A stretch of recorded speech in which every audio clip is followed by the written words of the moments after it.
Kemudian pertanyaan selanjutnya yaitu jika ayat mutasyabih itu hanya Allah yang tahu maknanya seperti huruf muqatta atau hal-hal goib lainnya, terus lalu bagaimana pesan ayat tersebut sampai kepada kita? Yang pertama itu bukan semua mutasyabih maknanya mustahil diketahui manusia. Mutasyabih itu ada yang hakiki, tingkat pertama, benar-benar hanya Allah yang tahu yang tahu artinya atau hakikatnya.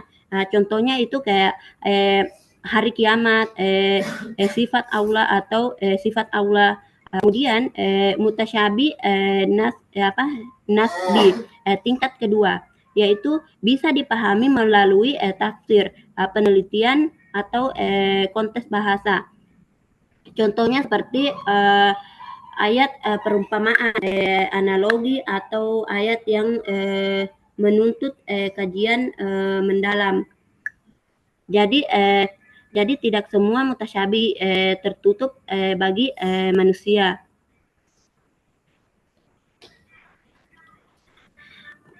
Kemudian pertanyaan dari Ustadz Ilham.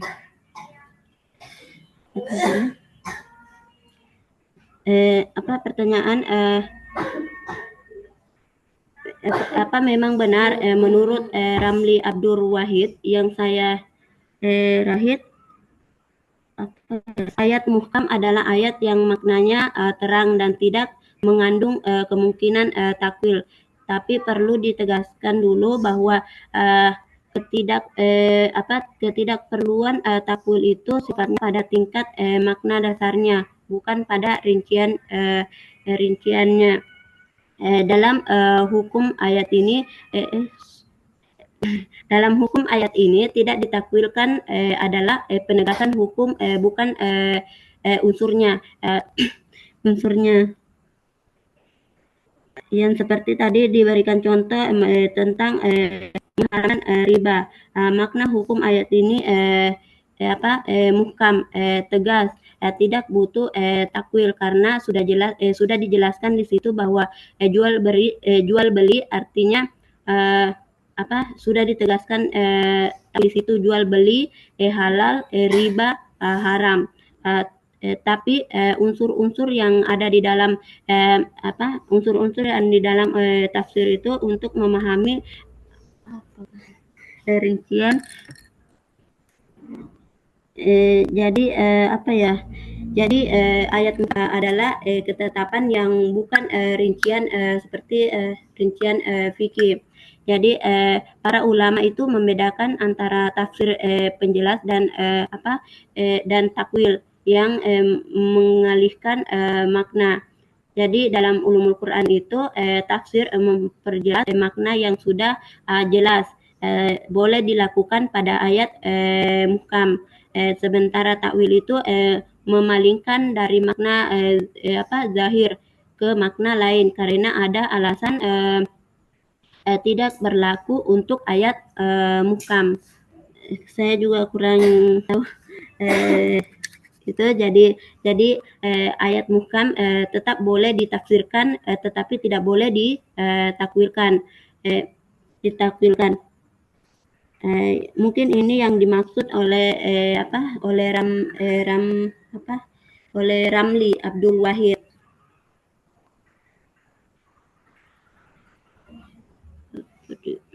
Kemudian jadi pendekatan Ramli itu pendekatan Abdul Wahid tidak berarti ayat muhkam tidak boleh ditafsirkan. Yang dimaksud adalah bahwa hukum pokoknya sudah final, sudah sempurna, tidak perlu ditakwilkan lagi. Namun tidak perlu ditakwilkan lagi. Nah, hanya membutuhkan penafsiran seperti ijtihad dan penjelasan para ulama untuk menjawab terus berkembang. Kemudian pertanyaan dari Ustazah Hayatun.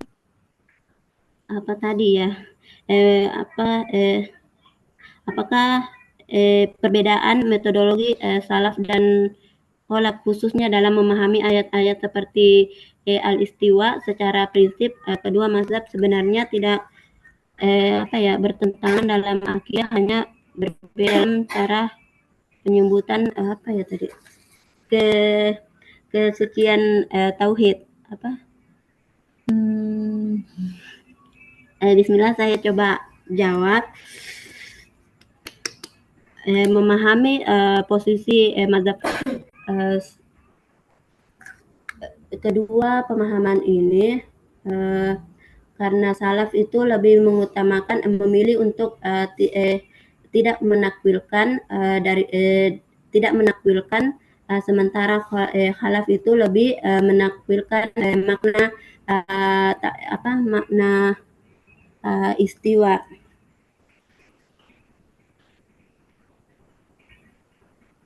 Apa mazhab, salaf itu, apa tadi ya, tidak menakwilkan, ayat karena khawatir, eh, eh, khawatir disalah, gunakan atau menimbulkan, kesan tasbih, penyerupaan Allah dengan, makhluknya. Kemudian, salaf khalaf apa, ulama khalaf itu, lebih memilih, menakwilkan, dengan, apa, menakwilkan, berarti menguasai atau memerintah. Jadi, apa ya, dari kedua pandangan ini, tampak bahwa, salaf dan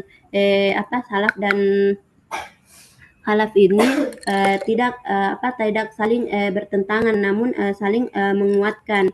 Jadi, bukan, soal, mana yang salah atau yang benar, atau, dan lebih tepatnya, untuk, tapi, mana yang tepat untuk, situasi apa. Sebenarnya, mushaf, salaf menjaga akidah dengan cara memahami, menahan diri, sedangkan, mazhab khalaf menjaga akidah dengan cara, menakwilkan. Keduanya ini, sebenarnya bertujuan, sama-sama memurnikan, tauhid dan menghindari, tasbih. Karena itu, dalam, konteks, kekinian, pendekatan yang paling relevan dalam membangun kekuatan, keduanya itu, tauhid dalam akidah, ta'wil dalam, diskursus, akademik. Jadi, tergantung, bagaimana, bagaimana kita memahaminya. Jika kita sudah, apa ya, jika kita sudah memahaminya terkait ayat itu, kita tidak perlu, menekan, karena memang, ayat-ayat muhkam dan mutasyabih ini, eee, ada yang maknanya samar dan ada yang maknanya, tegas. Jadi, jika ada ayat yang maknanya kurang jelas, ya bisa dikembalikan lagi kepada, maknanya yang, gamblang atau yang, tegas, yang, pokok. Jadi, itulah yang bisa saya sampaikan. Jika ada salah, saya kembalikan kepada moderator. Baik, terima kasih atas jawabannya Ustazah Sukma. Untuk pertanyaan dari saya pribadi, saya mengucapkan banyak terima kasih untuk jawabannya, luar biasa. Terima kasih banyak Ustazah. Bagaimana dengan penanya, bagaimana Ustaz Ilham tadi dengan jawabannya Ustazah Sukma, barangkali ada yang ingin ditanggapi. Ya, sudah cukup, Ustazah. Baik, terima kasih Ustaz. Kemudian kepada Ustazah Hayatun, barangkali ada yang ingin ditanggapi dari jawaban Ustazah Sukma.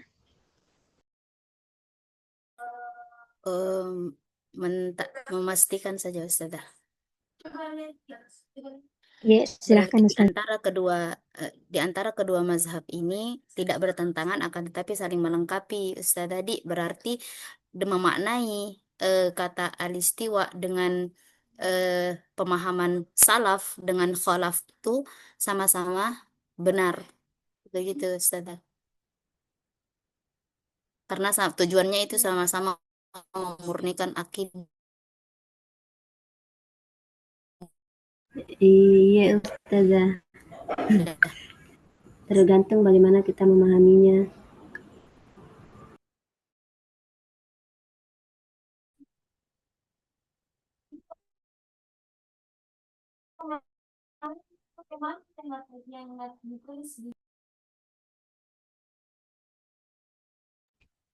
Baik, barangkali di antara teman-teman masih ada yang ingin ditanyakan.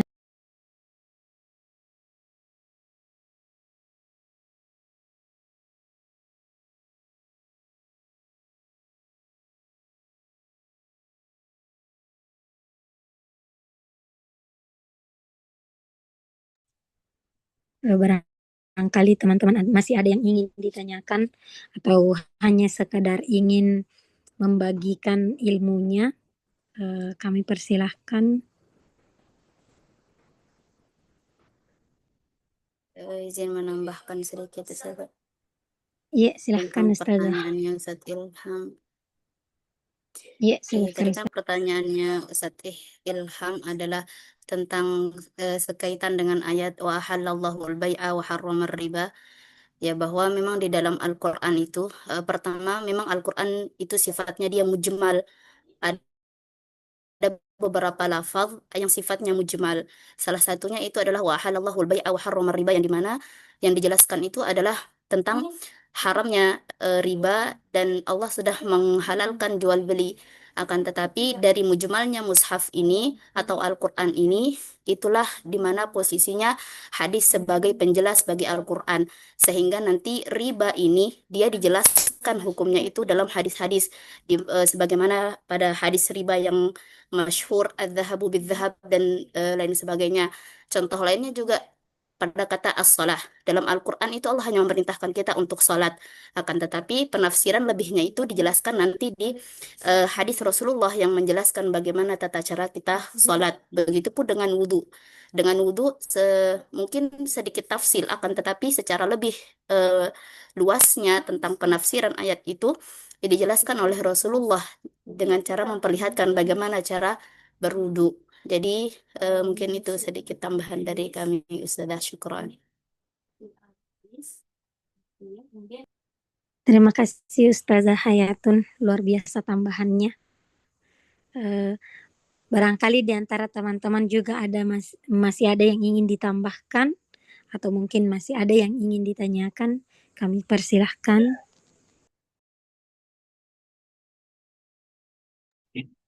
Izin Ustaz. Iya, silahkan Ustaz. Ya, terima kasih atas kesempatannya. Mungkin saya ingin bertanya lebih kepada pendekatan teologis terkait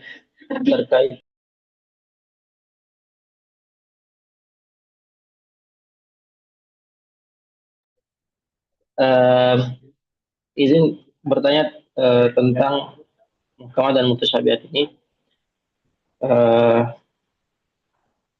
khususnya mutasyabihat karena kita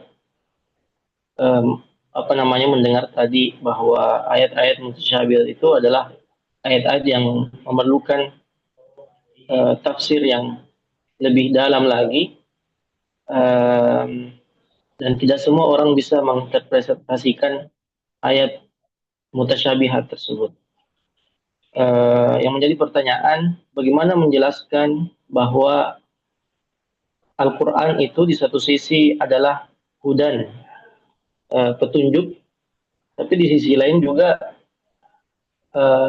memunculkan ayat-ayat yang mungkin bisa dibilang sulit untuk dimaknai atau dipahami. Semacam begini, kalau kita mengatakan ada yang disebut sebagai user book atau manual book dalam alat-alat elektronik, itu semuanya kita lihat semuanya jelas, tidak ada yang mutasyabih, tidak ada yang harus dipertanyakan lagi, semuanya jelas dan runut atau disebut sebagai muhkamat. Nah, sedangkan di Al-Quran itu memunculkan ayat-ayat yang berpotensi menimbulkan banyak pertanyaan. Bagaimana menjelaskan hal ini, Ustazah? Dan pertanyaan kedua adalah apakah memang ayat-ayat mutasyabihat itu diperuntukkan untuk bukan, apakah ayat-ayat mutasyabihat itu adalah tanda bahwasanya Al-Quran mengizinkan pluralisme? Demikian Ustazah, terima kasih. Baik, bagaimana Ustazah Sukmawati?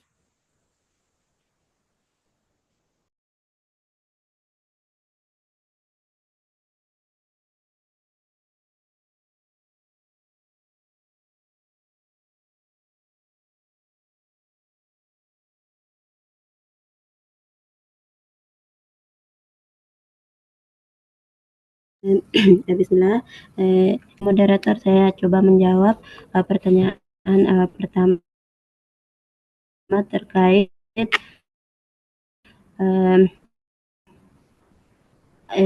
apakah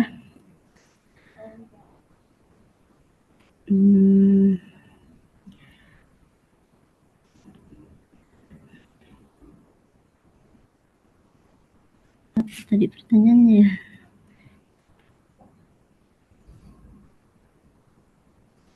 Izin mengulangi pertanyaannya, Ustazah. Apakah Jadi bagaimana menjelaskan bahwasanya Al-Quran itu adalah hudan atau petunjuk?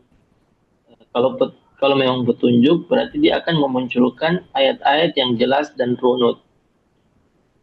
Karena petunjuk, jadi harus jelas. Nah, di sisi lain, kita melihat ada ayat-ayat mutasyabihat, ayat-ayat yang memerlukan penjelasan dan interpretasi yang lebih dalam, dan ini tidak bisa dipahami oleh dalam satu kali baca saja, pasti memerlukan penjelasan yang panjang.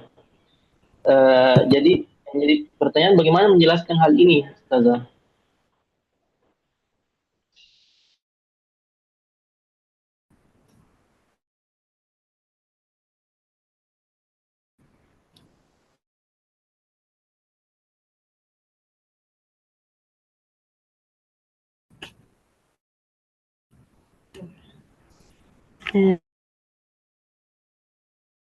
Baik,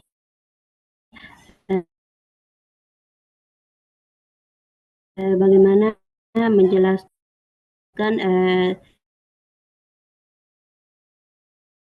terkait ayat yang dijadikan sebagai petunjuk.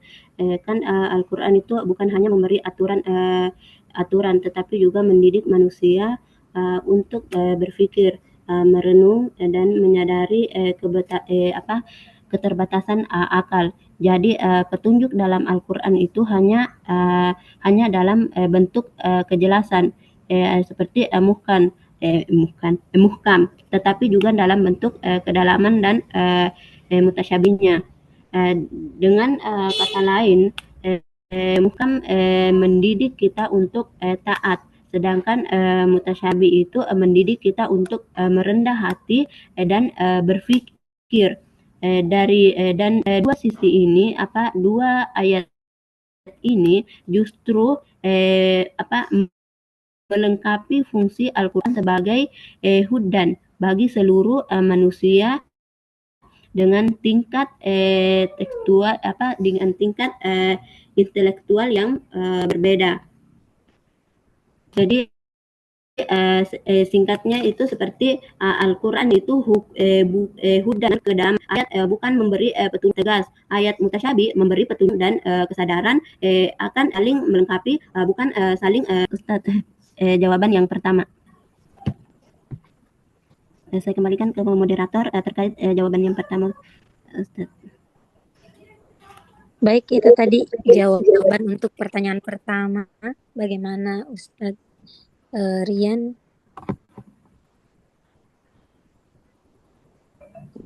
Ya, banyak.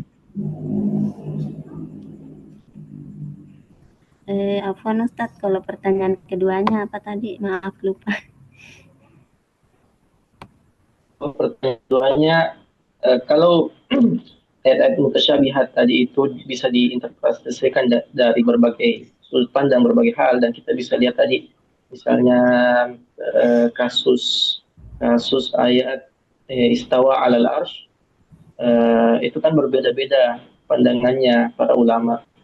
Nah, apakah memang Al-Quran itu mengizinkan atau dalam hal ini memvalidasi adanya pluralisme?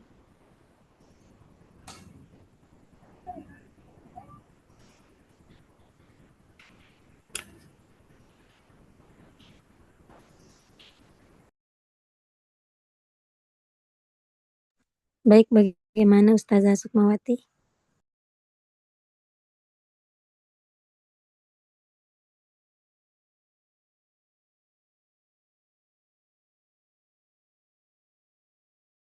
Bismillah, pertanyaannya yang kedua yang dapat saya tangkap, apakah memang Al-Quran itu mengizinkan atau dalam hal ini memvalidasi adanya apa tadi pluralisme ya? Sebenarnya Al-Quran itu tidak memvalidasi pluralisme. Kebenaran dalam makna bahwa semua tafsir sama-sama benar.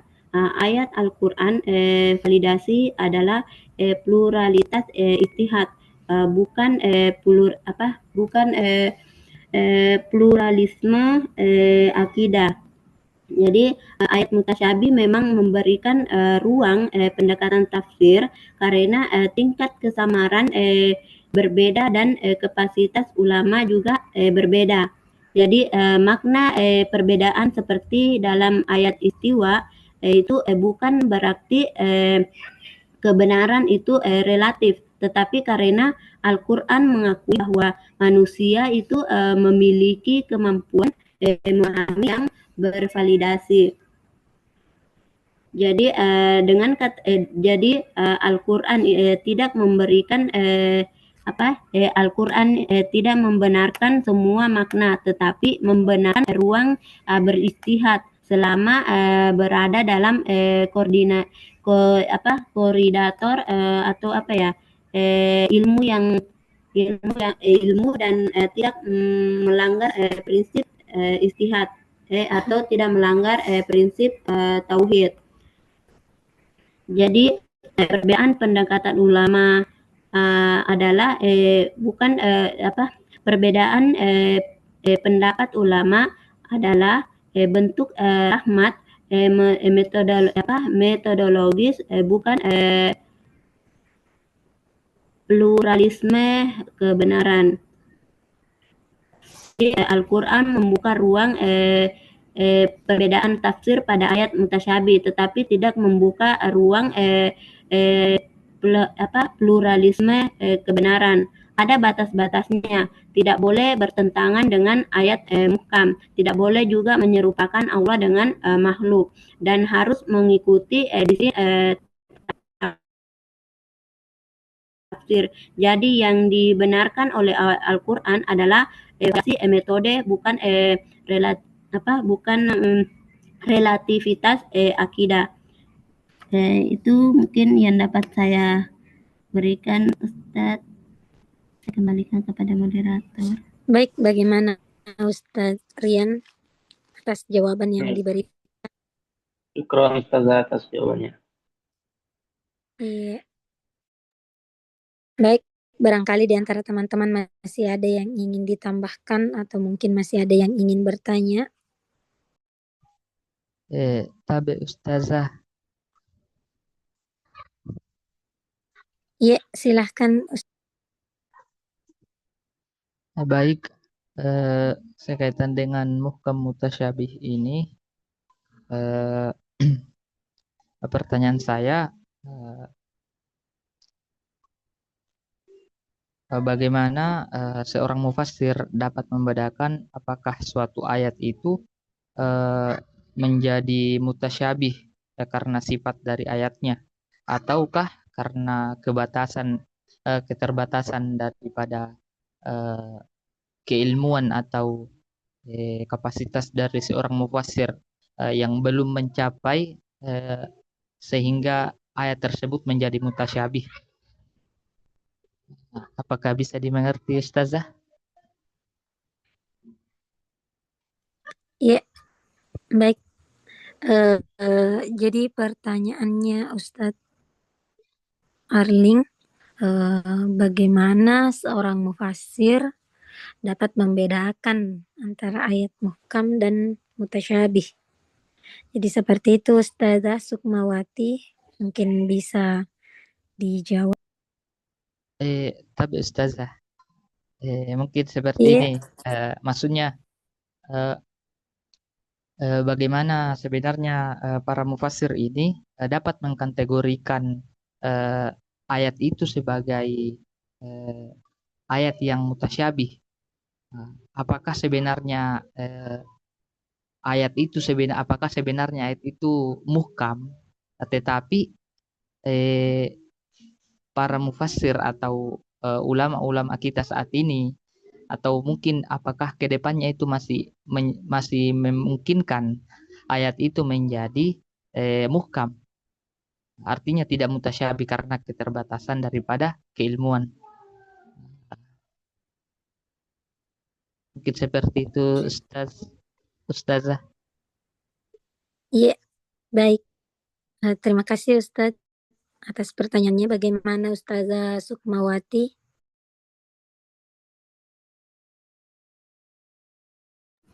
Baik, tadi pertanyaannya apakah bagaimana ulama bisa membedakan apakah ayat itu mutasyabih? Iya begitu ya. Iya Ustazah. Dan kemudian apakah sebenarnya ayat yang dikatakan mutasyabih itu sebenarnya bisa muhkam ketika para mufassir atau ulama itu mencapai keilmuan itu sehingga ayat itu nampak menjadi muhkam. Yang katanya mutasyabih nampak menjadi muhkam. Baik, saya akan mencoba menjawab seperti tadi yang sudah saya jelaskan bahwa ayat muhkam itu maknanya jelas, tersusun dengan rapi, tidak memiliki makna lain. Jika sedangkan muhkam itu memiliki makna atau memiliki sejumlah makna lain. Jadi bagaimana para ulama menjelaskan apakah ayat itu masuk dalam kategori muhkam atau mutasyabih. Ya, kita bisa lihat bahwa jika kita mendapatkan suatu ayat yang maknanya lebih dari satu, maka itu bisa disebut muhkam. Bisa disebut mutasyabih. Tapi jika ayat itu memiliki hanya satu makna, maka ayat itu disebut mutasyabih. Seperti sudah dijelaskan bahwa apa ya contohnya?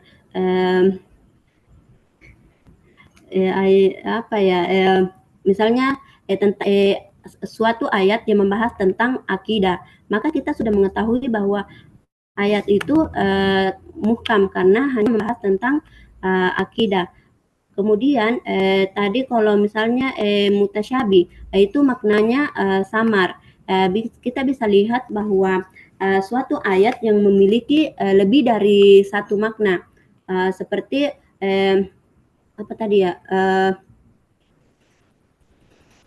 Yang memiliki seperti memiliki banyak makna seperti ain. Ain itu yang bisa dimaknai sumber mata air atau air. Jadi intinya untuk membedakan para ulama untuk membedakan ayat muhkam dan mutasyabih itu kita bisa lihat dari arti ayat itu atau apa makna dari ayat itu. Ketika ayat itu memiliki banyak makna maka disebut mutasyabih, dan ketika ayat itu memiliki satu makna maka disebut mutasyabih.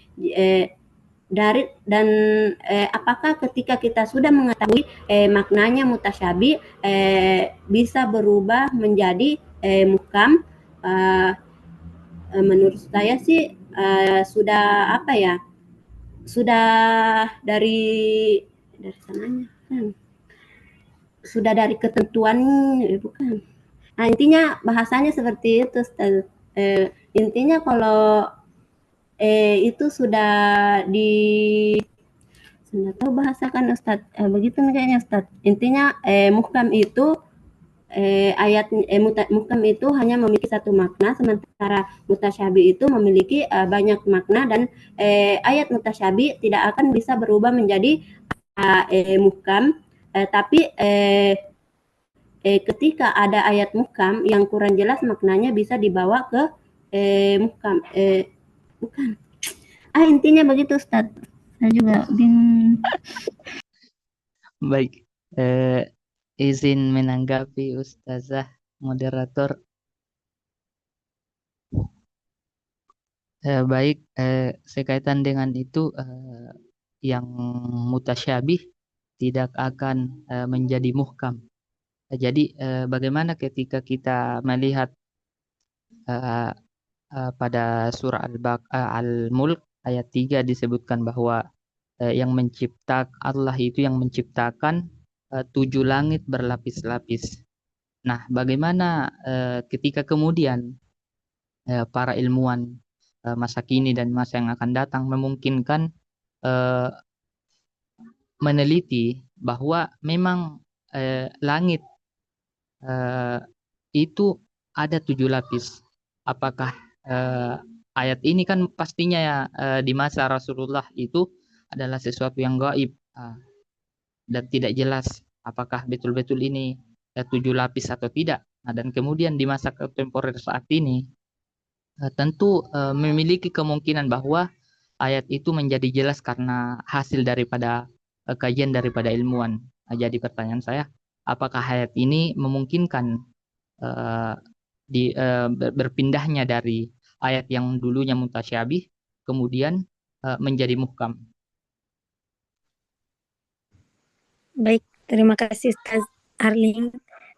Jadi pertanyaannya selanjutnya itu mengenai apakah ayat yang sudah dihukumi sebagai mutasyabih, namun kemudian setelah dengan adanya perkembangan pengetahuan, kemudian bisa berpindah menjadi ayat muhkam, seperti itu di Ustaz Arling. Iya, Ustazah, betul Ya, sekali. baik Ustazah Sukmawati, bagaimana dengan pertanyaan Ustaz Arling yang kedua ini?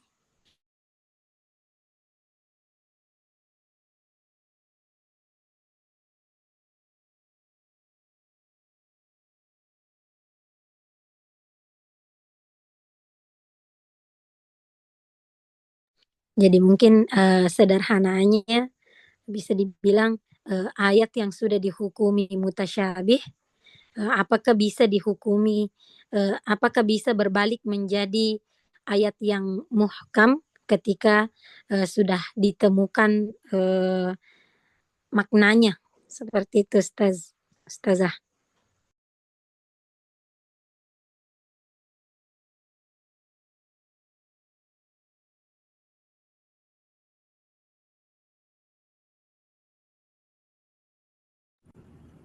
Baik, bismillah. Tadi pertanyaannya apakah bisa dihukumi menjadi ayat muhkam ketika kita sudah mengetahui maknanya. Ayat yang sudah dihukumi mutasyabih hakiki tidak mungkin berubah menjadi muhkam. Tetapi ayat yang mutasyabih kan ayat muhkam itu dibagi menjadi dua. Ada yang namanya mutasyabih hakiki dan mutasyabih nasbi. Jadi tapi yang bisa menjadi jelas dan berpindah status mendekati muhkam ketika ilmu manusia berkembang. Jadi yang bisa berbalik hanyalah mutasyabih mutasyabih nisbi, bukan mutasyabih hakiki, yang maksudnya itu yang kekal. Kan mutasyabih itu dibagi menjadi dua, ada yang mutasyabih hakiki dan mutasyabih nasbi. Jadi seperti contohnya itu mutasyabih hakiki, hakikat sifat Allah, huruf muqatta dan hari kiamat. Terus kesamaran ditetapkan oleh Allah, bukan karena kurang ilmu. Jadi statusnya tidak bisa berubah selamanya selamanya mutasbih. Kemudian mutasyabi nisbi, yaitu kesamaran karena keterbatasan ilmu mufasir.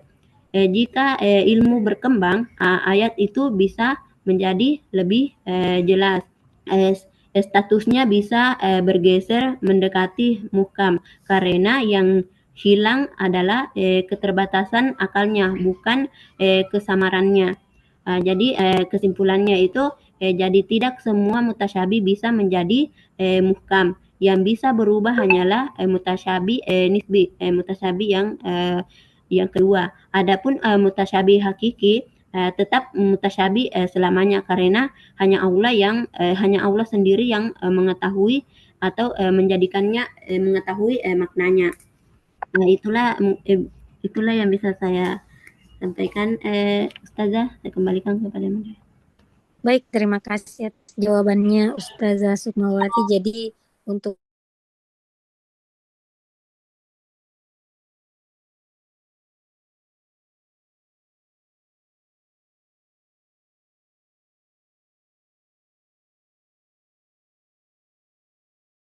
bisa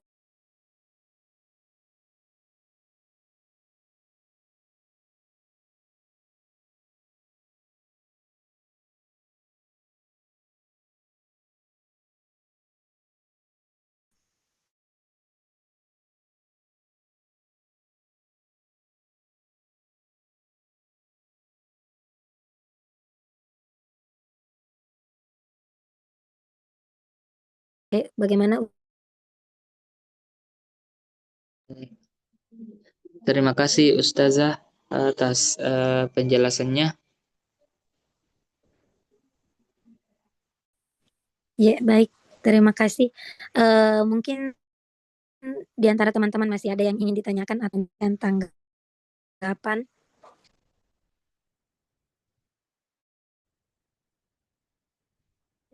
Izin bertanya sedikit lagi Ustazah terkait tadi pertanyaannya Ustaz Arling. Ya, silakan, Apakah dalam situasi seperti ini kita lebih mengedepankan itu konsep tafwid yang mazhabnya salaf, yang dimana kita mengembalikan lafaznya itu, kita mengembalikan tafsirnya atau maknanya itu ke lafaznya, jadi tidak melibatkan lagi pemahaman rasional manusia untuk menjaga kemurnian akidah kita, Ustazah.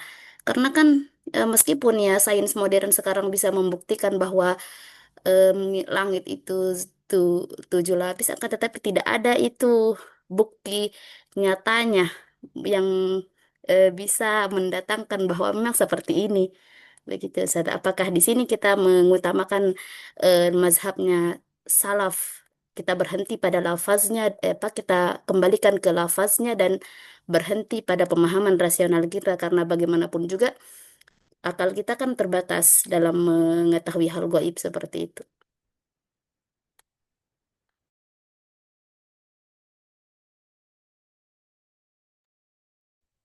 Baik, bagaimana Ustazah Sukmawati?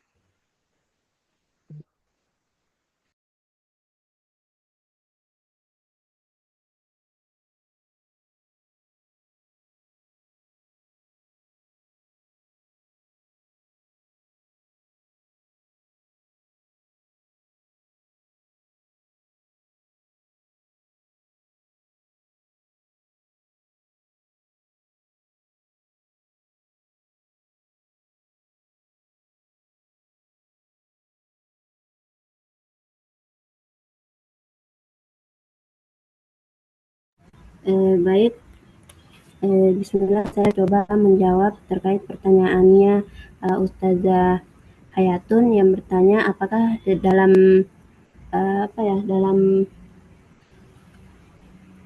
perkembangan sekarang ini kita lebih mengutamakan tentang pendekatan salaf tentang berhenti pada pemahaman rasionalisme kita, karena bagaimanapun juga akal kita terbatas dalam mengetahuinya.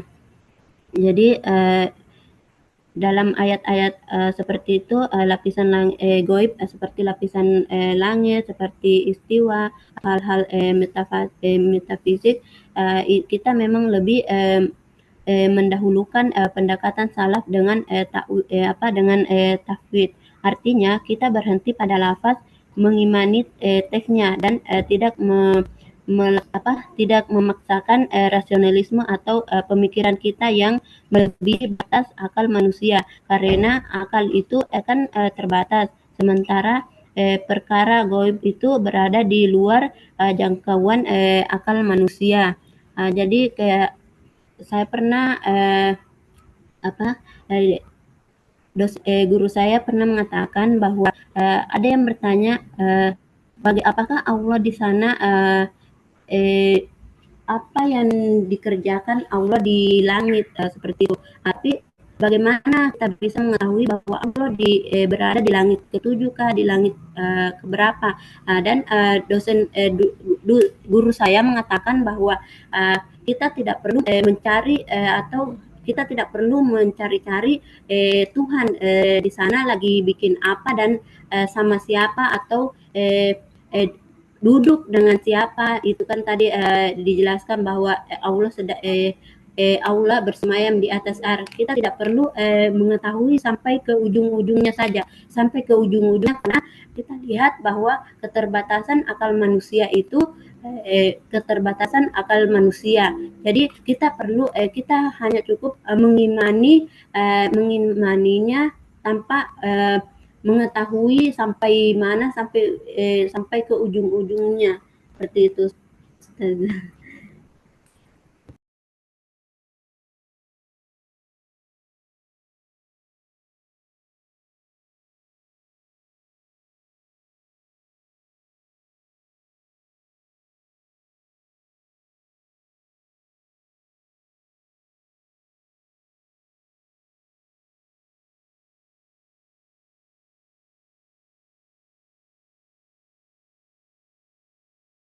Mungkin itu sudah kan.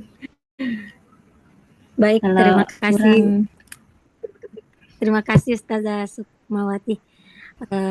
Bagaimana saya tanyakan kembali dulu ke penanya, bagaimana Ustazah Hayatun untuk jawabannya.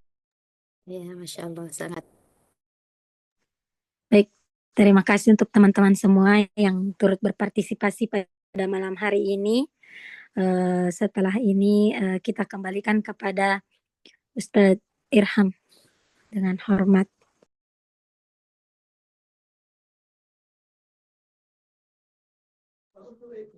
Sudah tidak ada pertanyaan? Oke, kita mulai kalau begitu. Bismillahirrahmanirrahim. Assalamualaikum warahmatullahi wabarakatuh. Waalaikumsalam warahmatullahi wabarakatuh. Alhamdulillahi rabbil alamin.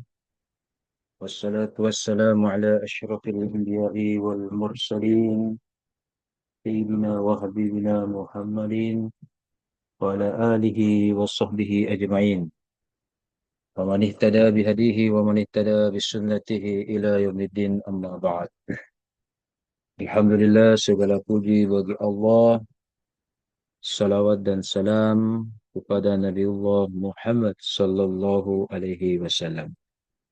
Allahumma salli wa sallim wa barik alaih. Sebelum kita menjawab dan memberikan tanggapan dari pertanyaan yang luar biasa, jawaban juga yang tidak kalah hebatnya, yang saya lupa di pertemuan pertama kita sampaikan itu adalah sebagai berikut. Ya. Sudah tampil? Karena kita ini adik-adik ustaz-ustaz yang semua yang saya banggakan ini masih berada di semester pertama dan sekaligus sudah mid semester. Di awal ini saya akan sampaikan ya, untuk persiapan finalnya nanti inilah asesmen atau indikator penilaian kami dalam final. Saya tidak suruh ustaz dan ustazah semua beli buku, beli ini, jurnal, publish di jurnal ini pasti membayar lagi, ya kan? Saya tidak suruh Anda banyak mengeluarkan uang. Saya hanya minta tolong Anda lebih banyak literasi dan lebih banyak mengembangkan diri. Yang pertama, makalah atau artikel yang baik, termasuk nanti Anda menulis tesis yang baik adalah, poin pertama adalah Turnitingnya 24% ke bawah. Saya minta mulai makalah selanjutnya ini, berikutnya, ada dilampirkan hasil Turniting. Kalau hasil Turnitingnya di atas 24%, ya, tentu beda nilainya dengan kalau berada di bawah 24%. Ya, kalau di bawah 24% itu saya langsung kasih dapat A. Kemarin ada makalah-makalah sebelumnya, ya, sampai makalah penutup nanti, finalnya nanti dalam bentuk revisi makalah, yang mana revisi makalah tersebut sudah Anda turniting. Jadi cukup hasil turnitingnya yang Anda sampaikan kepada kami, dan di situ ada makalahnya, revisinya, ya. Kemudian itulah menjadi penilaian awal kami. Kalau turnitingnya sudah di bawah 24%, karena memang begini, tesisnya nanti bapak-bapak, ibu-ibu semua ini harus di bawah 24%. Kalau tidak, promotor, pembimbing, atau penguji Anda coret itu. Atau bisa sisa tidak hasil atau tidak tutup. Ya, jadi sekarang di makalah ini adalah latihan supaya Anda menulis dengan penuh tanggung jawab, tidak sekedar copy paste, tetapi ada parafrase. Dan kemungkinan besar tahun depan, jangankan Turniting untuk mengecek copy paste, UIN itu nanti tahun depan, paling cepat bulan depan, akan menggunakan Turniting AI. AI itu AI, ya. Jadi kalau ada makalah berasal dari ChatGPT, dari AI Gemini, itu Turniting UIN itu baca. Dan kalau ada tesis disertasi, itu makalah, itu dibaca. Ya, nah, ada standarnya. Makanya saya minta nanti Anda betul-betul literasi, banyak membaca, meramu, dan seterusnya. Yang kedua, Anda harus menulis sesuai dengan pedoman KTI terbaru 2023. Ya, sesuaikan itu. Saya mau Anda mengkhatamkan pedoman KTI yang ada. Oke. Kemudian sesuaikan dengan KBBI dan tata bahasa. Bagusnya kalau dikumpul 2 hari sebelumnya supaya kita bisa baca lebih lama. Ya. Nah, kemudian bagus bisa dalam bentuk Word untuk saya, untuk cek bagaimana keakuratan dan sesuai dengan template atau tidak. Kalau ada PowerPoint juga lebih bagus, dan tentu sesuai dengan cara kerja tafsir, ya. Itu yang pertama. Yang kedua, yang tidak sempat saya jelaskan kemarin, yaitu tentang onto, aksio. Ya, kalau kemarin kalau tidak salah saya ada gangguan pencernaan, ya. Alhamdulillah sekarang sudah lumayan. Yang kemarin kita tidak sempat bahas itu ini, ya, onto, aksio, epistemologi, ya. Di etimologinya itu ada makna awal, Anda merujuk kepada kamus. Saya mau tanya Ibu Sukmawati, apakah Anda menggunakan etimologi dari aspek makna awal ini atau belum? Mana Ibu Sukmawati? Iya, Ustaz. Belum, ya. Nah, makanya saya baca tadi, oh belum ini. Makna pengembangannya, oke. Iya, Ya, Ustaz. begitu pula terminologinya dan seterusnya. Untuk itu saya berikan contoh langsung. Saya berikan contoh. Yang mana itu makna awal? Anda harus merujuk kepada kitab Maqais Lughah. Ya, kitab Maqais Lughah atau Lisanul Arab. Dua-duanya ini Anda bisa baca. Coba lihat. Saya akan share lagi.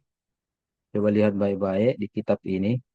Saya minta bantuan kepada Ustaz Arling, mungkin silahkan baca. Yang saya bold ini. Kita bicara tentang muhkam. Kalau begitu, makna awal, makna dasar dari muhkam yang terambil dari kata hakama, itu apa? Silahkan Ustaz Arling. baca dan terjemahkan. Ini sudah saya kasih harakat ini. Tinggal Anda terjemahkan dan pahami. Silakan Ustaz Arling, ada Ustaz Arling? Tafadhal. Maaf sebelumnya Ustadz, Hmm. untuk menerjemahkan belum bisa Ustadz. Oh, belum bisa. Oke, kalau begitu siapa bisa? Ustaz Irwin, bisa bantu Ustaz Irwin. Hmm. Bisa juga Ustadz Nggak menerjemahkan. bisa. Oke, Ustazah Hayatun Iswari, coba. Coba. Iqra iqra'i, kemudian terjemahkanlah. Watarjimi. Oke. Tafadhali. Kami coba, Ustaz. Silakan. Tafadhal. حكم الحاء والكاف والميم أصل واحد وهو المنع وأول ذلك الحكم وهو المنع من الظلم.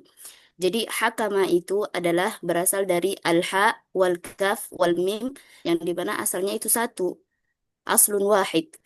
Wahwal man'u, dan hakama itu artinya adalah al-man'u atau larangan. Wa awwalu dzalika al-hukmu, dan Di mana itu awalnya awal? itu adalah hukum. Nah, itulah asal mula dari hukum ya. Artinya Asal mencegah. mula dari hukum, Cegah. dan yang Larangan. dimaksud dari itu adalah larangan dari Ya, perbuatan ya. zalim atau kezaliman. Namanya hukum melarang kita untuk menzalimi orang. Kalau saya begini terjemahan saya ya. Saya bukan dari Mesir, tetapi ya asli dari Makassar lah. Ya, baik asal maupun pesantren dan sampai tamat ya. Lafal hakama atau redaksi hakama itu terdiri atas 3 huruf dasar, yaitu al-ha terdiri atas huruf al-kaf, terdiri atas huruf al-mim. Jadi hakama ya. Aslun wahidun. Pada asalnya, nah makanya kita berbicara ini makna asal, makna awal. Pada asalnya menunjukkan satu makna, yaitu mencegah atau melarang. Ya, dari sinilah asal muasal dikatakan sebuah hukum. Karena hukum itu mencegah kita untuk melakukan kezaliman atau melakukan perbuatan zalim kepada orang lain tentunya ya, dan seterusnya. Nah, ini namanya makna awal. Makna awal. Makna pengembangan hakama, Anda tadi katakan kokoh. Anda katakan tadi hakama bermakna hukum. Ya kan, hakim. Ada juga hikmah. Ya kan? Itu sakar kata semua ya. Sakar kata. Saya mau tanya kepada pemakalah. Apa hubungannya? Apa hubungannya muhkam? Kalau tadi dikatakan hukum. Kenapa dikatakan hukum? Bermakna pengembangan hukum. Padahal makna dasarnya hukum itu adalah mencegah. Tapi kenapa hukum atau peraturan itu dikatakan hukum? Peraturan dikatakan hukum, norma dikatakan hukum, tata tertib dikatakan hukum karena peraturan norma tata tertib itu mencegah kita untuk melanggar, untuk mensakiti hati orang lain, ya kan? Mencegah kita supaya semrawut dalam melakukan sesuatu dan seterusnya. Nah, itu kenapa makna pengembangannya, ya. Sekarang, kenapa ayat itu dikatakan muhkam? Apa hubungannya dengan al-man'u? Coba pemakalah. Saya akan berikan perbaikan nilai kalau pemakalah bisa jawab. Karena aspek pengawal makna pengawalnya ini kurang ya. Semua kalau perlu, semua makalah ada begininya. Kita kembali ke dasar ya. Ke mu'jam, ke kamus, etimologi. Ya, begini. Jangan sedikit-sedikit Google, jangan sedikit-sedikit Google. Saya paling 1% saja saya menggunakan Google. Yang lain itu kitab-kitab saja kita ambil. Ya. Coba. Sukma bisa bantu saya. Kenapa ayat muhkam dikatakan muhkam? Muhkam dari kata hakama itu artinya mencegah. Kenapa ayat ini artinya ayat mencegah? Apa maksudnya? Bisa dijelaskan sama saya, sama teman-temannya. Tafadhali, Ustaz Zukmawati. Kenapa? Kenapa Zukma? Tidak mungkin. Halo? Atau ada yang bisa bantu? Ustaz Rian, Ustazah Hafsah, ada yang bisa bantu? Kenapa ini dikatakan ayat muhkam? Tadi ini belum lagi kita syubhat ya, dari kata mutasyabihat itu syubuhun. Nanti kita lihat syabahah, kita lagi lihat maknanya. Ini dulu satu-satu. Sehingga kita sebentar tidak berkelahi. Oh ini begini, kenapa ada ayat begini? Tunggu dulu. Saya mau pondasinya kasih bagus. Ya, kita bisa membangun hotel 40 lantai, ya, dengan mau membangun rumah 1 lantai, pasti pondasinya beda. Ya, pasti lebih kuat kalau kita mau buat hotel 40 lantai. Belum lagi cakar ayamnya, tiangnya, pondasinya, slope-nya. Ya, begitu pula. Saya mau Anda bagus dasarnya supaya bisa mengembangkan ilmu ini. Ya, oke, ada yang bisa? Selesai, Gung, mungkin bisa menjelaskan kenapa ayat ini dikatakan muhkam. Apa hubungannya dengan mencegah? Apa kira-kira korelasi? Ya, apa kira-kira korelasi? Hmm. Kemarin saya mungkin kasihkan contoh, makna awal dari Quran mengumpulkan, kemudian mengembangkan itu artinya membaca. Kenapa membaca dikatakan kumpul? Karena mengumpulkan huruf menjadi kata, kata menjadi kalimat, dikumpulkan kalimat menjadi paragraf. Itu kan ada korelasinya, ya kan? Nah, kalau begitu saya jawab. Ada yang bisa jawab? Bagus kalau ada yang Izin jawab Ustaz, supaya izin Ustaz. tambah-tambah nilai lah. Siapa mau jawab? Silakan, Izin, Ustaz. tafadhal. Ustaz Ilham. Coba Ustaz Ilham. Ya Harus. mungkin makna dari sini hukum pada hakikatnya adalah memang hakikatnya adalah mencegah kezoliman Hmm. Ustaz. Oke. Kalau Jadi ayat muhkam, jadi, jadi tujuannya adalah mencegah orang-orang untuk berbuat salah, mencegah kezoliman dan uh, masyarakat agar supaya tidak membuat sebuah kekacauan Ustaz. Oke, Jadi itu sudah tujuannya memang jelas kalau hukum. Kalau ayat muhkam, kenapa dikatakan muhkam? Secara bahasa, secara ini. Apanya mencegah? Ayat muhkam itu apanya dicegah? Kenapa ada al-man'unya situ, ayat muhkam? Tidak sembarang orang Arab ya mengatakan ini ayat muhkam. Ya, pasti ada rumpun katanya itu, rumpun makna dasarnya ada. Bagaimana Ustaz Ilham? Hmm. Kenapa ayat ini muhkam? Kenapa dikatakan muhkam? Apa maknanya? Apa korelasinya? Kenapa langsung dikatakan ini? Hmm. Ah, jawabannya. ini Ustaz, Apa tujuannya adalah jawabannya? uh, tidak ada kesamaran atau memperjelas saja Ustaz. Sebagai untuk memperjelas agar tidak Kasih ada kata ambigu mencegah. Kasih kata mencegah supaya berhubungan. Kasih kata mencegah mencegah karena kita al-man'u ini bicara mencegah atau mencegah menghindari. mungkin dapat agar supaya dapat mencegah dari keraguan Ustaz. Ayat-ayat bukan mencegah kita ya. Yang pertama bisa menakwilkan ayat tersebut, mencegah kita memahami lebih jauh, mencegah kita berbeda pendapat lebih dalam seperti tadi istiwa. Istiwa sampai sekarang kita tidak akan bertemu. Apapun golongan kita, baik dari dulu sampai sekarang, kita tidak bertemu. Tadi ada yang bertanya, siapa tadi itu? Rian. Apakah ada pluralisme, perbedaan pendapat? Jawabannya ada. Jawabannya ada. Kenapa? Ayat Allah sendiri mengatakan, Wallahu yahkumu bainakum yaumal qiyamah fima kanu fihi yakhtalifun. Jadi nanti yahkumu kita akan nanti Allah yang tetapkan. Mazhab Syafi'i, Hambali, Hanafi, Syiah, Sunni, Ahmadiyah, NU, Muhammadiyah, Salafiyah, HTI, Wahdah, apa begitu Allah nanti tentukan. Ini yang benar. Ya kan? Silakan fima kanu fihi yakhtalifun. Silakan fima kanu fihi yakhtalifun. Yang ayat salah khilafiyah Allah nanti tetapkan. Apakah semua benar, sebahagian benar, cuma satu benar, atau tidak ada yang benar. Allah nanti menentukan. Kemudian Allah berfirman, walau sya'a ya, la ja'alakum ummatan wahidah. Dalam bahasa Arab ada perbedaan kata walau, lau, ya, lau, lau versus idza. Dalam bahasa Arab ada namanya idza, ya, idza. Idza juga artinya apabila. Lau juga artinya apabila. Sama-sama syarti namanya. Ya. Idza itu kalau dalam bahasa Arab bermakna apabila, tetapi menunjukkan sebuah kepastian. walaupun belum terjadi, apabila ini, ya, tapi walaupun belum terjadi pasti. Idza waqa'atil waqi'ah. Kiamat belum terjadi.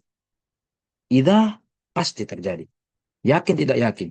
Mau tidak mau. Idza. Idza zulzilatin. Ya kan? Idza ja'a nasrullahi. Ya kan? Pasti terjadi. Kalau lau, coba. Kenapa Allah mengatakan walau sya'allahu la ja'ala ummatan wahidah? Ya.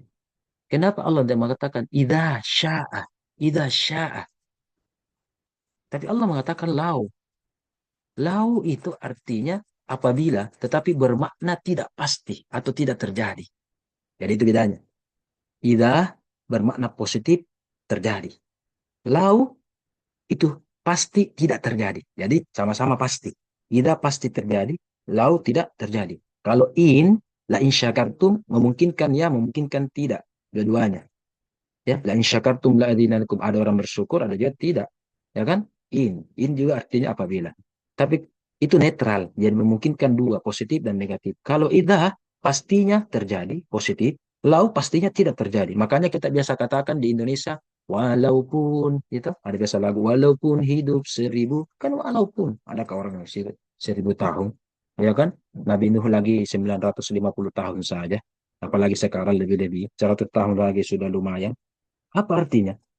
Allah katakan lau walau sya'a, ya. Kalau Allah mau, berarti ini tidak, berarti tidak mau. Umat wahidah. Jadi kita tidak mustahil kita menjadi umat wahidah. Mustahil. Allah sudah kasih gelar suara. Mustahil kita menjadi umat wahidah. Mustahil. Dan ini ayatnya ada beberapa kali dalam Al-Quran. Berarti ini menunjukkan penegasan dan pengulangan bahwa betul-betul Allah lau. Ya, apabila ya mustahil itulah. Nah, jadi kita beda pendapat pasti. Muhkam saja orang beda pendapat.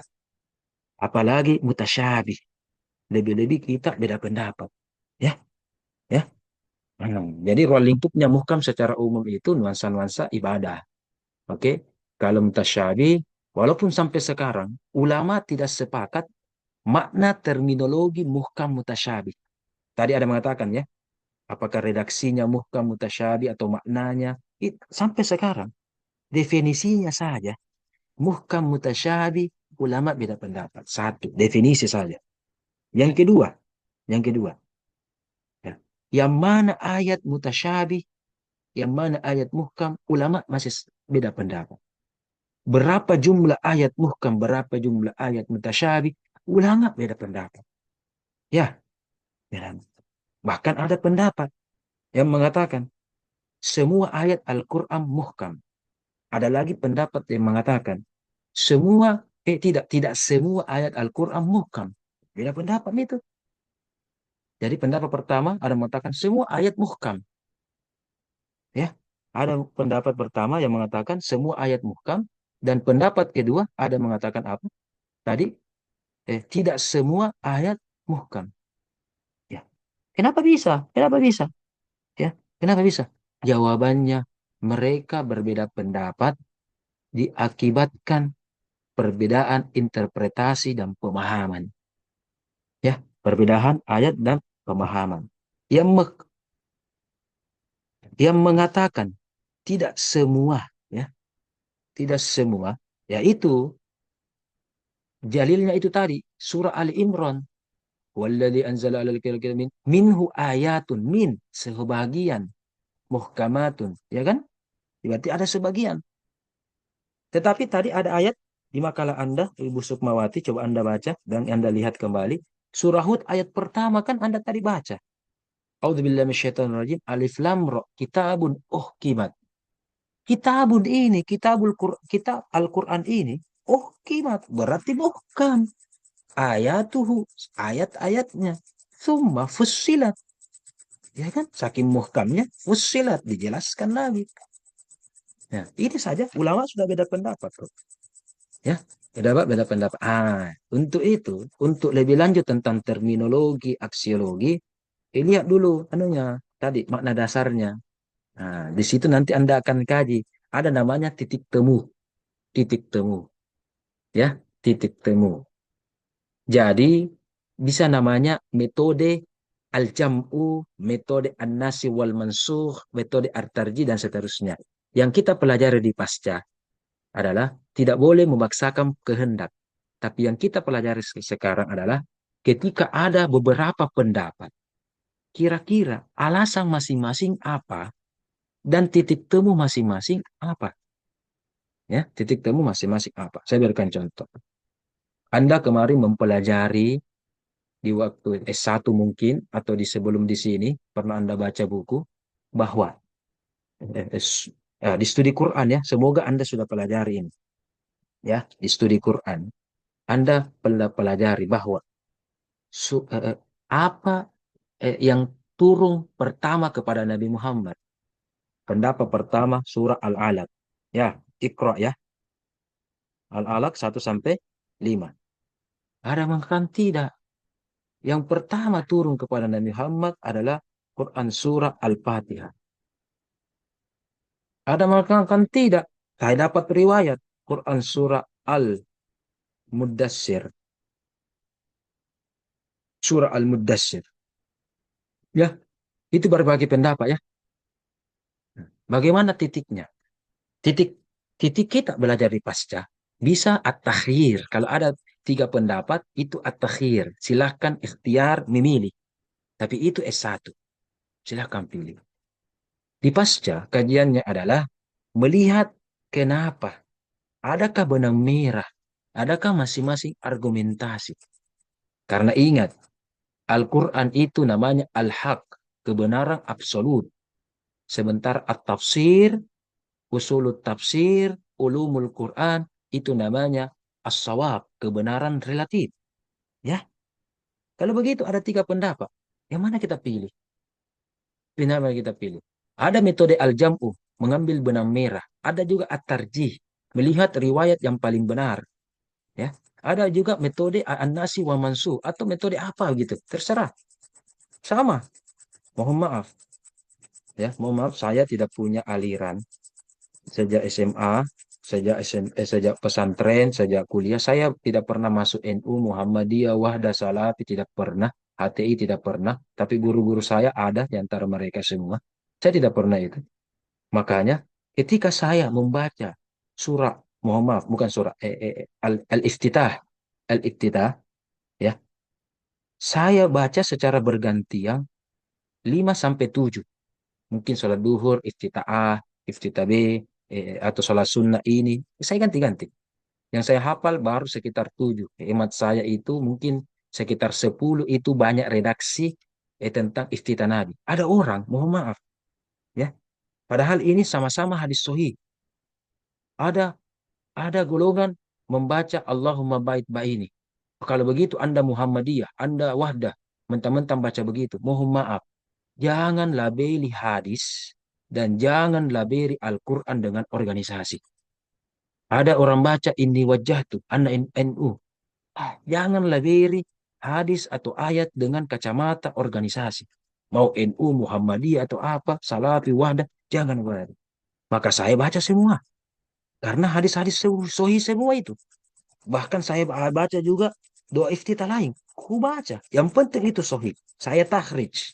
Saya pastikan ini sahih. Apakah dari Bukhari, dari Muslim, kutubut tis'ah secara umum. Saya ganti-ganti baca. Dan saya tahu dan pelajari ini doa iftitah untuk ini. Misalkan. Kalau saya sholat, saya butuh pengampunan dosa. Allahumma bait ini itu paling bagus.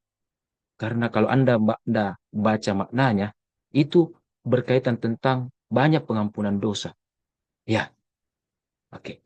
Ada juga doa kita itu subhana pertamanya, subhanakallahumma.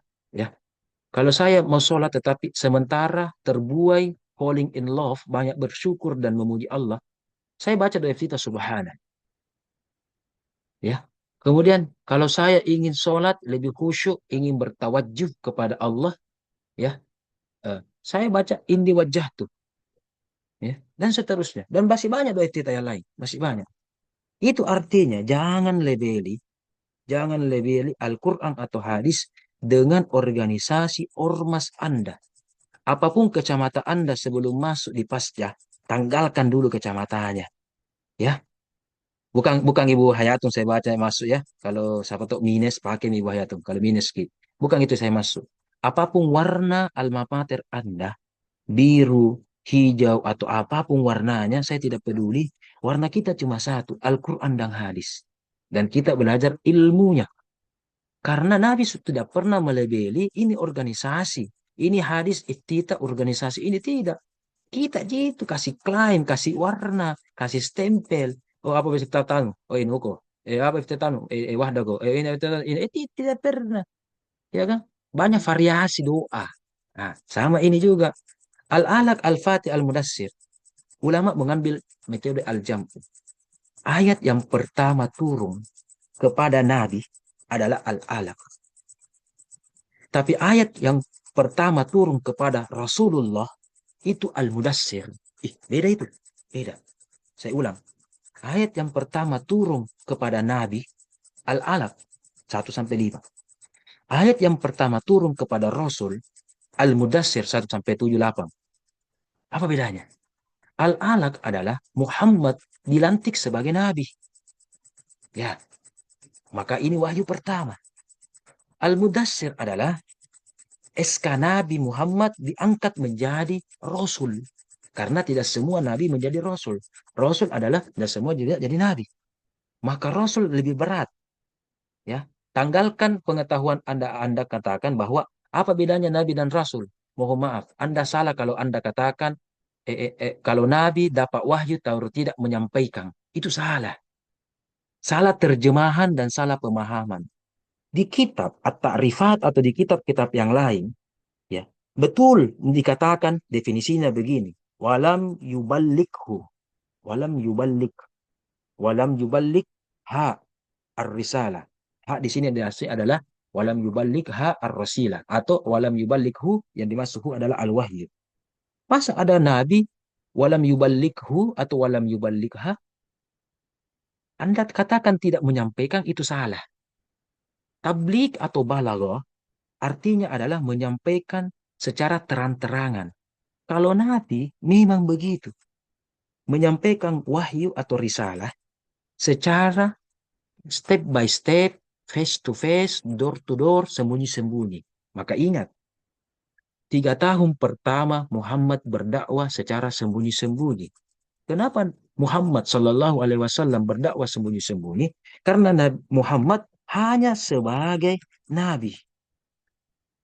Tapi 10 tahun berikutnya Muhammad sudah mulai berdakwah terang-terangan. Itulah tablik. Coba kita lihat tablik akbar. Ada tidak kalau tablik akbar pesertanya cuma 1 orang? Tablik akbar kan di lapangan. Pakai mic, besar-besaran, banyak. Berarti itulah tablik. Menyampaikan dengan terang-terangan. Maka Al-Mudassir, coba lihat ayatnya. Kum fa'ansir, berdirilah fa'ansir. Baru menyebarkan. Maka ketika itu Nabi sudah berdakwah secara terang-terangan 10 tahun. Ya kan? Bukan. Kurang lebih 20 tahun. Sorry. Kurang lebih 20 tahun. Nabi berdakwah terang-terangan. 10 tahun di Mekah, 10 tahun di Madinah. Nah, itu Muhammad sebagai Rasul. Jadi, kalau ditanya, apa wahyu Nabi pertama? Al-Alaq.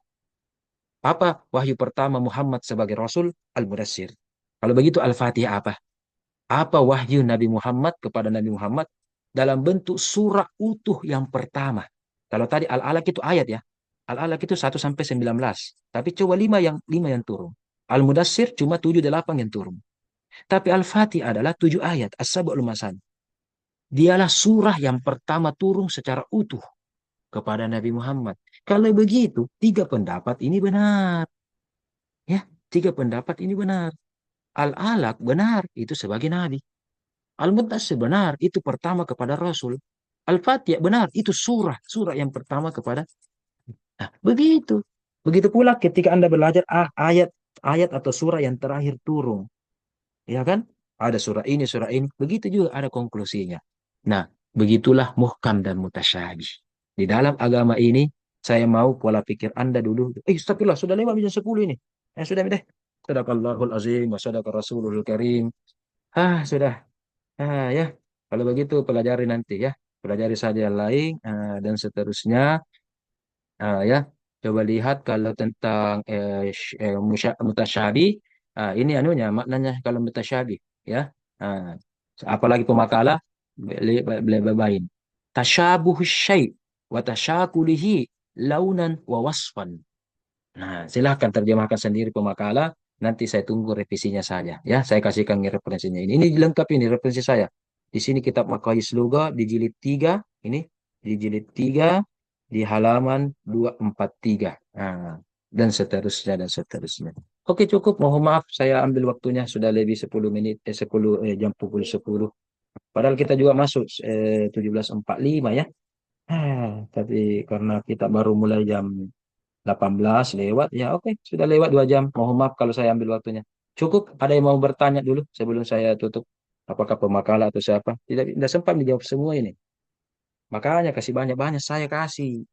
Kalau banyak-banyak, nu kasih kak, gue jelaskan juga banyak-banyak. Tapi kalau setengah jam, jenuh kasih kak, setengah jam tuh gue jelaskan.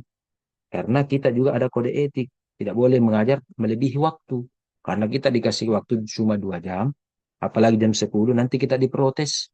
Itu Ustaz Irham mengajar lebih jam 10, lebih 2 jam. Dapat lagi SP surat peringatan. Nah, kalau saya jadi Anda, kasihkan waktu banyak-banyak. Atau kasihkan dosen tak semua secara umum, kasih banyak-banyak.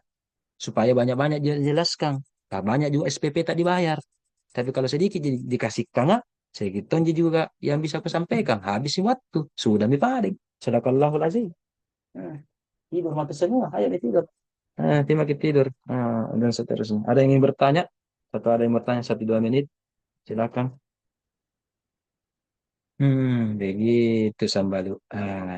Ya. Alhamdulillah. Belum fit. Oke. Tidak ada bertanya. Alhamdulillah tidur nih semua ini. Sudah. Oke. Oke. Ya. Gitu pelajari ontologinya, kualitasnya. Begitu. Kita belajar menjelaskan sedikit-sedikit. Belum kita di pengertiannya itu, belum kita di anunya, dan seterusnya. Ya, intinya itu kalau mutasyabih, ulama sepakat 3 hal. Ayat-ayat tentang sifat, ayat-ayat tentang hal-hal yang gaib, dan al-huruful al-muqatta'at. Selebihnya itu pro kontra. Tapi 3 hal ini ada yang mutasyabihat. Itu pun ada 3, sini ada juga yang, ini jumhur ya, jumhur. Bukan muttafaqun alaih, jumhur. Dan seterusnya. Dan tadi terutama ayat-ayat mutasyabih, itu ada 3 kelompok. Ya, ada yang betul. Wallahu alam bisawaf. Ya, ya. Dia at-tafwid. Dia tidak dia berserah diri. Jangan jelaskan itu. Istiwa Allahu alam, ya kan? Hamim Yasin wallahu alam. Seperti Jalalain wallahu alam. Ada juga kelompok at-ta'wil, menjelaskan. Ada kelompok yang ketiga at-tanwih, bahwa alif lam mim itu terlepas itu ada maknanya atau tidak, takwil atau tidak. At-tanbih itu artinya peringatan bahwa bukti kemukjizatan Al-Quran, ya, hebat-hebatnya orang Arab ketika itu menjelaskan atau memahami ilmu bahasa ketika itu. Tapi biar Hamim tidak nak tahu, biar Alif Lam Mim tidak nak tahu artinya, biar Yasin tidak nak tahu artinya. Katanya hebat Anda ahli bahasa, Anda kamus berjalan, kamus bahasa Arab berjalan. Tetapi biar Hamim Anda tidak tahu, Nun tidak tahu apa artinya, Qaf Anda tidak tahu artinya. Katanya Anda hebat, baru kalau 1 huruf 2 huruf Anda tidak tahu maknanya, ya kan? Itu ada 3 golongan itu. Dan sampai hari kiamat, potong telinga atas semua. Tidak ada ulama ini yang sepakat. Biar dipaksakan tidak ada. Kita hanya mengkaji, itu tadi al-jam'u, al-takhir, atau sikap kita apa, dan seterusnya. Al. Oke, sudah, Mi. Habis, Mi. Al-Fatihah, Mi. Kita tutup dengan capang Alhamdulillahi Rabbil Alamin. Ibu Hafsah mau bertanya, Ustazah Hayatun mau bertanya, atau Ilham, atau yang lain. Ibu Mista Mardiani, sudah cukup? Baik, dilapor malah lagi ini, lebih 7 menit lagi nih. Coba bisa 10 ini. Apa tahu ada yang mau pergi malam minggu atau apa? Ya, lebih baik kita malam minggunya bersama Al-Quran saja ya. Oke, cukup. Bicara-bicara saya kok dulu semua. Iya kah, tidak kah? Mengantuk nih kapan ini? Sudah deh. Berarti Iya, nggak Ustaz. disuka kak di sini. Ku tahu ini nggak disuka kak. Iya, tahu sih. Besok-besok mau aku mengajukan judul. Iya kan? Oh iya. Hmm. Ya, bagaimana? Ada yang mau bertanya? Sesuai yang ini jari sopeng ini bagaimana? Yang lain cewek ada yang mau apa? Cukup atau ada yang mau dijelaskan? Anda mau jelaskan atau mau bertanya atau apalah?